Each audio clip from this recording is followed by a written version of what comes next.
ఎందరో త్యాగమూర్తుల త్యాగఫలం ఆంధ్ర రాష్ట్రం.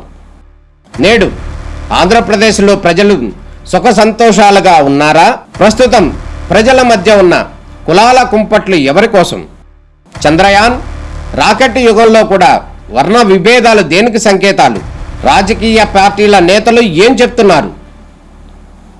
నేటి కాలంలో ప్రపంచాన్ని శాసించే మన యువత మేధాశక్తి ఏం కోరుకుంటుంది? తెలుసుకోవాలంటే ఆంధ్ర యువగలం. ప్రజల మాటే మా నోట. నమస్కారం. ఆంధ్రప్రదేశ్ చీఫ్ సెక్రటరీ విజయానంద్ మాటలు రాష్ట్ర వ్యాప్తంగా కూడా పూర్తి స్థాయిలో పనిచేస్తాయి. ఆయన ఆదేశాలను కనుక ఖచ్చితంగా ఆంధ్రప్రదేశ్లో ఉన్నటువంటి ఐఏఎస్లు ఐపీఎస్లు తూచా తప్పకుండా కూడా పాటిస్తారు. ఇదంతా ఒక ఎత్తు. కానీ పరిపాలనా గుండెకాయగా ఉన్నటువంటి ఆంధ్రప్రదేశ్ సచివాలయంలో చీఫ్ సెక్రటరీ ఇచ్చిన ఆదేశాలను చిత్తు కాగితాలుగా మారిపోతున్న పరిస్థితి స్పష్టంగా కనపడుతుంది.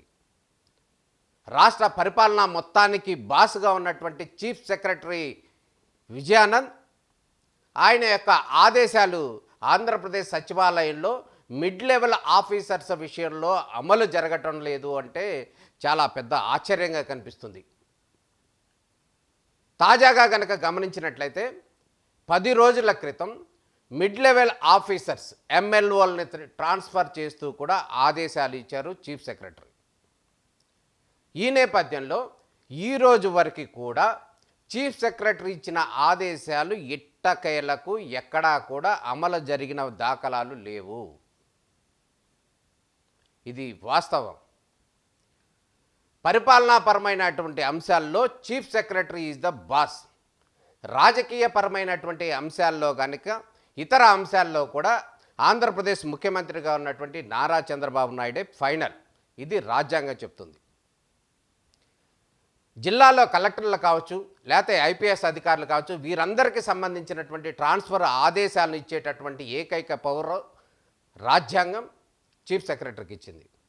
ఈ పవర్ను పూర్తి స్థాయిలో వినియోగించుకుంటున్న నేపథ్యంలో అందరూ కూడా పూర్తి స్థాయిలో వారందరూ కూడా విధుల్లో ఎక్కడికక్కడ కూడా వెంటనే ఈరోజు ఉత్తర్వులు వస్తే రేపు లేదా మరుసటి రోజు కూడా అక్కడ జాయిన్ అయిపోవటం, అక్కడ విధులు నిర్వహించడం అనేది సర్వసాధారణం. కానీ తాజాగా జరుగుతున్నటువంటి పరిణామాలు మాత్రం పరిపాలనాపరమైనటువంటి అంశాలని చీఫ్ సెక్రటరీ యొక్క ఆదేశాలను కూడా ఎక్కిరిస్తున్నట్టు కనబడుతుంది. ఇదే అంశానికి సంబంధించి 10 రోజుల క్రితం ఇచ్చినటువంటి మిడ్ లెవెల్ ఆఫీసర్స్ ట్రాన్స్ఫర్ల విషయాన్ని పక్కన పెడితే గడిచిన సంవత్సరన్నర కాలం నుంచి చీఫ్ సెక్రటరీ 3 సార్లు ఆదేశాలు మిడ్ లెవెల్ ఆఫీసర్స్ని ట్రాన్స్ఫర్లు చేయాలంటూ కూడా ఆదేశాలు ఇవ్వటం జరిగింది.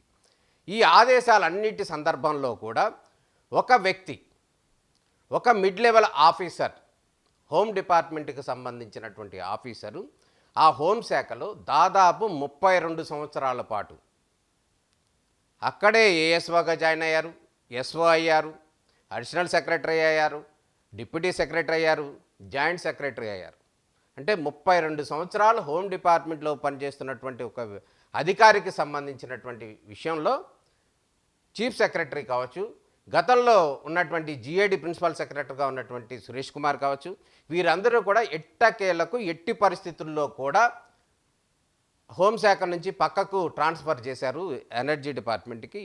ఇదే ఆదేశాలను 3 సార్లు ఇచ్చారు గతంలో. గడిచిన సంవత్సరన్నర కాలంలో 3 సార్లు చీఫ్ సెక్రటరీ పేరు మీద ఒక అధికారిని ట్రాన్స్ఫర్ చేయండి పరిపాలనాపరమైనటువంటి అంశాల్లో అంటూ కూడా వారికి ఆదేశాలు ఇవ్వటం జరిగింది. ఆ ఆదేశాలు గడిచిన 4 సార్లు, అంటే మొన్న ఇచ్చినటువంటి తాజా ఉత్తర్వులతో పాటు అంతకుముందు ఇచ్చినటువంటి 3 సార్లు ఆదేశాలు, జీవోలు కూడా ఎక్కడా కూడా అమలు జరగలేదు. అంటే అక్కడ హోమ్ డిపార్ట్మెంట్లో ఉన్నటువంటి ఒక అధికారి చలాయిస్తున్నటువంటి పెత్తనంలో భాగంగా ఈ అధికారి ఇచ్చినటువంటి ఉత్తర్వులు అమలు జరగటం లేదు అనేది క్లియర్గా కనపడుతుంది. ఇది ఒక వర్షన్. అయితే ఇదే అంశానికి కొనసాగింపుగా గతంలో 3 సార్లు ఇచ్చినటువంటి ఎవరైతే ఒక అధికారి ఉన్నాడో ఆ అధికారి పేరుని మళ్ళీ తాజాగా 10 రోజుల క్రితం కూడా ఇచ్చారు. ఆయన్ని కూడా ట్రాన్స్ఫర్ అవ్వాలి అని. సచివాలయంలో గనక మనం చరిత్రలో గనక గమనించినట్లయితే మ్యాక్సిమం 3 నుంచి 5 సంవత్సరాలు మాత్రమే ఆ డిపార్ట్మెంట్లో ఉంటారు. తర్వాత వేరే డిపార్ట్మెంట్‌కి బదిలీ అవ్వటం అనేది సర్వసాధారణం. ఎవరికైనా కూడా ఇది సాధ్యమే. కానీ 32 సంవత్సరాల పాటు ఒకే డిపార్ట్మెంట్లో జాయిన్ అయ్యి అదే డిపార్ట్మెంట్లో ప్రస్తుతం జాయింట్ సెక్రటరీగా పనిచేస్తున్నటువంటి పరిస్థితి ఎక్కడా జరగలేదు. ఎక్కడా కూడా ఇది అమలు జరిగిన పరిస్థితి లేదు. ఈ అంశానికి సంబంధించి చీఫ్ సెక్రటరీ కావచ్చు, ఇంతకుముందు జీఏడీ ప్రిన్సిపల్ సెక్రటరీగా పనిచేసినటువంటి సురేష్ కుమార్ కావచ్చు, వీరందరూ కూడా లిఖితపూర్వకంగా అదేవిధంగా ఓరల్గా కూడా వారికి చెప్పటం జరిగింది.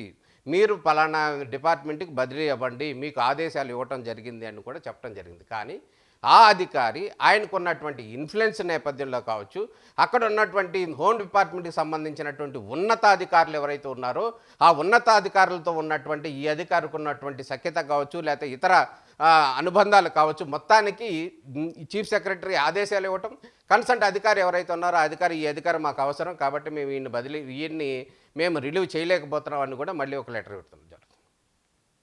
ఇక తాజాగా జరిగినటువంటి విషయం ఏంటంటే 10 రోజుల క్రితం ఇచ్చినటువంటి మిడ్ లెవెల్ ఆఫీసర్స్ ట్రాన్స్ఫర్స్కి సంబంధించి కొన్ని డిపార్ట్మెంట్స్కి, ఒక 3-4 డిపార్ట్మెంట్స్కి, రెవెన్యూ కావచ్చు, హోమ్ డిపార్ట్మెంట్ కావచ్చు, లేకపోతే జీఏడీకి సంబంధించి ఒక 5-6 ఆఫీసర్లు మాత్రం ట్రాన్స్ఫర్ చేస్తూ కూడా తాజాగా ఉత్తర్వులు ఇచ్చారు. ఇది 10 రోజులైంది జరిగి. ఈ అంశాల్లో భాగంగా మళ్ళీ హోమ్ డిపార్ట్మెంట్కి సంబంధించి మళ్ళీ అక్కడ ఉన్నటువంటి 30 ఇయర్స్ ఇండస్ట్రీ ఎవరైతే ఉన్నాడో ఒక అధికారి, ఆ అధికారిని పక్కన ఉన్నటువంటి ఎనర్జీ డిపార్ట్మెంట్కి ట్రాన్స్ఫర్ చేశారు. కానీ 10 రోజుల క్రితం అయినా కూడా ఆ అధికారి అక్కడ జాయిన్ అవ్వలేదు. అదేవిధంగా ఇక్కడ ట్విస్ట్ ఏంటంటే చీఫ్ సెక్రటరీ ఒక అధికారిని అక్కడికి పంపించారు, హోమ్ డిపార్ట్మెంట్లో జాయిన్ అవ్వండి అంటూ కూడా సుబ్బారావు అనేటువంటి డిప్యూటీ సెక్రటరీని పంపించారు. అయితే ఈయన ప్లానింగ్ డిపార్ట్మెంట్ నుంచి అప్పుడే అక్కడ రిలీవ్ అయ్యారు. ఇక్కడికి వచ్చి జాయిన్ అయిపోదామని కూడా వచ్చి జాయిన్ అవుతూ ఉన్న సందర్భంలో హోమ్ డిపార్ట్మెంట్ నుంచి ఆయనకి విల్లింగ్ ఇవ్వలేదు. మిమ్మల్ని మేము జాయిన్ చేసుకోలేము కాబట్టి మీరు వెయిట్ చేయండి, లేదా ఇంకోటి చూసుకోండి అని కూడా చెప్పేశారు. అంటే ఇండైరెక్ట్గా ఏంటంటే మీరు మాకొద్దు అని చెప్పేశారు. అంటే మరి చీఫ్ సెక్రటరీ ఈ అధికారిని ఇక్కడికి వెళ్ళమని చెప్పి ఆయన ఆదేశాలు ఇవ్వటం దేనికి? ఇక్కడ ఉన్నటువంటి హోమ్ డిపార్ట్మెంట్కి సంబంధించినటువంటి అధికారులు మీరు ఇక్కడ వద్దు, మాకు అవసరం లేదు అంటూ కూడా ఖాళీగా పెట్టారు ఇవాళకి పోస్ట్. మరి అక్కడ ఉన్నటువంటి అధికారి ఏమో అక్కడి నుంచి బయటికి వెళ్ళారా, లేకపోతే సెలవులో ఉన్నారా, లేకపోతే మళ్ళీ ప్రమోషన్ తీసుకుని అక్కడే ఉందామని కొనసాగుతున్నారా అంటూ కూడా రకరకాల ఊహాగానాలు సచివాలయంలో తెర మీదకి వస్తున్న పరిస్థితి కనబడుతుంది.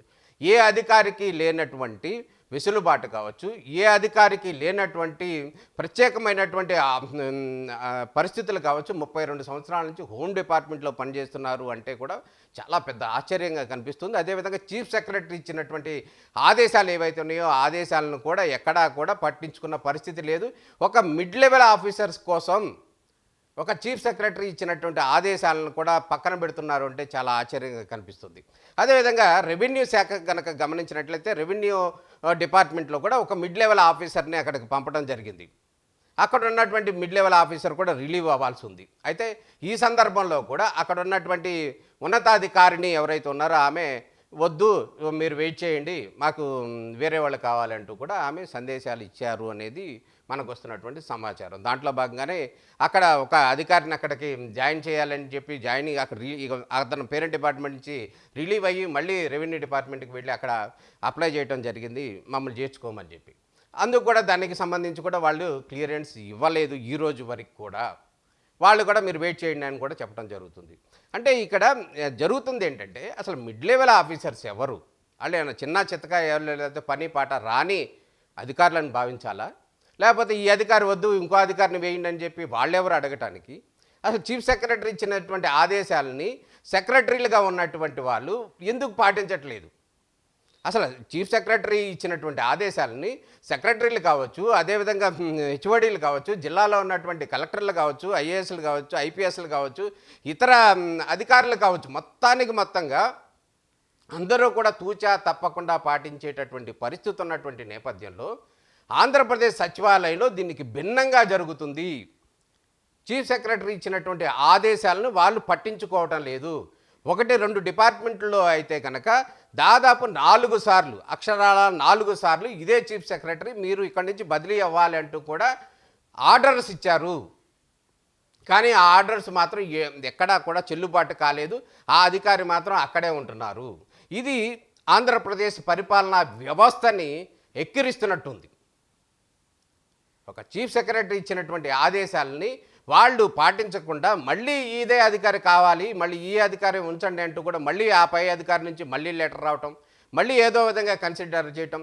ఈ అధికారి విషయంలో ఒక ఎమ్మెల్సీ, రాయలసీమకు సంబంధించినటువంటి ఒక ఎమ్మెల్సీ ఇచ్చినటువంటి లెటర్ను బేస్ చేసుకుని ప్రతిసారి కూడా ఈయనకు వచ్చినటువంటి ట్రాన్స్ఫర్లన్నింటిని కూడా ఆయన ఆపిస్తున్నాడు అని కూడా ఇక్కడ పబ్లిక్ టాక్ వినిపిస్తుంది. ఒక ఎమ్మెల్సీ ఆయన సచివాలయంలో ఏ శాఖలో ఏ అధికారి ఉండాలి అనేటటువంటి సూచనలు చేయటం ఏంటి?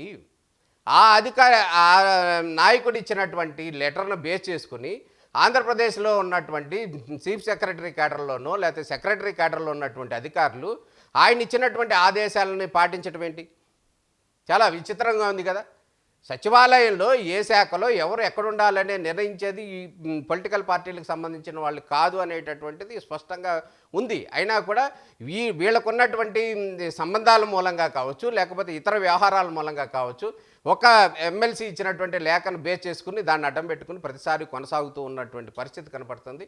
ఇది ఐఏఎస్ అధికారులకు కావచ్చు, లేకపోతే సచివాలయంలో ఉండేటటువంటి ఇతర అధికారులకు కావచ్చు, ఇది చాలా విచిత్రంగా కనిపిస్తుంది, చాలా ఆశ్చర్యకరంగా కూడా కనిపిస్తుంది. మొత్తానికి కనుక మనం గమనించినట్టయితే ఆంధ్రప్రదేశ్ చీఫ్ సెక్రటరీగా ఉన్నటువంటి అధికారి ఇచ్చినటువంటి ఆదేశాలను సచివాలయంలోనే పక్కన పెట్టేస్తున్నారు. ఆయన ఇచ్చినటువంటి ఆదేశాలు చిత్తు కాగితాలుగా మారిపోతున్నాయి అనటంలో ఎటువంటి సందేహం లేదు. ఈ విషయంలో కూడా ఆంధ్రప్రదేశ్ ముఖ్యమంత్రి కావచ్చు, నారా చంద్రబాబు నాయుడు గారు కావచ్చు, అదేవిధంగా ఇతర నాయకులు కూడా స్పష్టంగా దీని మీద స్పందించి ఎట్టి పరిస్థితుల్లో కూడా ఇటువంటి ఒత్తిళ్లు అనేది చాలా విడ్డూరంగా కనిపిస్తుంది. పరిపాలనాపరమైనటువంటి అంశాల్లో 32 సంవత్సరాలు అదే శాఖలో పనిచేస్తున్నటువంటి అధికారిని కదల్చడంలో చీఫ్ సెక్రటరీ 4 సార్లు లెటర్ ఇచ్చినా కూడా అమలు జరగలేదంటే పరిస్థితి ఏ విధంగా ఉంది, పరిపాలన ఏ విధంగా గాడి తప్పుతుంది అనేటటువంటి అంశాన్ని మీద దృష్టి పెట్టాల్సినటువంటి అవసరం ఉంది. మొత్తానికి చీఫ్ సెక్రటరీ ఇచ్చినటువంటి ఆదేశాలను తూచా తప్పకుండా పాటించే విధంగా ఆయనకున్నటువంటి పవర్ని పూర్తి స్థాయిలో వినియోగించుకునేటటువంటి వ్యవస్థ కల్పించాలి. అదేవిధంగా ఆయన ఆదేశాలకు పూర్తి స్థాయిలో న్యాయం జరగాల్సిన అవసరం ఉంది. అదేవిధంగా చీఫ్ సెక్రటరీ ఇచ్చినటువంటి ఆదేశాలను కన్సర్న్ ఎవరైతే ఉన్నారో, సెక్రటరీలు ఎవరైతే ఉన్నారో ఆ సెక్రటరీలు కూడా తూచా తప్పకుండా పాటించాలి. పాటిస్తేనే ఇతర జిల్లాల్లో పనిచేసేటటువంటి అధికారులకు కావచ్చు, లేకపోతే ఇతర ప్రభుత్వపరమైనటువంటి ఉద్యోగులు కావచ్చు, వారి ట్రాన్స్ఫర్ల విషయంలో కావచ్చు చాలా గౌరవం ఇచ్చినట్టు ఉంటుంది. మీ సచివాలయంలో మాత్రం అమలు జరగవు, రాష్ట్ర వ్యాప్తంగా మాత్రం అమలు జరగాలి అంటే దేనికి సందేశం ఇది నెగిటివ్ సందేశాలు వెళ్తున్నటువంటి పరిస్థితి కనపడుతుంది. ఖచ్చితంగా చీఫ్ సెక్రటరీ ఇచ్చినటువంటి ఆదేశాలు అమలు జరిగే విధంగా చర్యలు తీసుకోవాల్సినటువంటి పరిస్థితి ఉంది. ఇదే అంశానికి సంబంధించి రాష్ట్ర సచివాలయంలో హాట్ టాపిక్గా నడుస్తుంది. మిగతా వాళ్ళకి లేని వెసులుబాటు పర్టికులర్ ఒకళ్ళు 2 3 అధికారులకు మాత్రం ఏ విధంగా వచ్చింది, వారికి ఉన్నటువంటి లావాదేవీలు ఏంటి, వారికి ఉన్నటువంటి ప్రత్యేక వసతులు ఏంటి, వారికి ఉన్న అనుమతులు ఏంటి అంటూ కూడా ప్రశ్నిస్తున్న పరిస్థితి కనబడుతుంది. ఇదే అంశం మీద రాష్ట్ర ప్రభుత్వం స్పందించాల్సినటువంటి పరిస్థితి ఉంది. స్పందిస్తుందని చెప్పి మనంతా ఆశిద్దాం. నమస్కారం.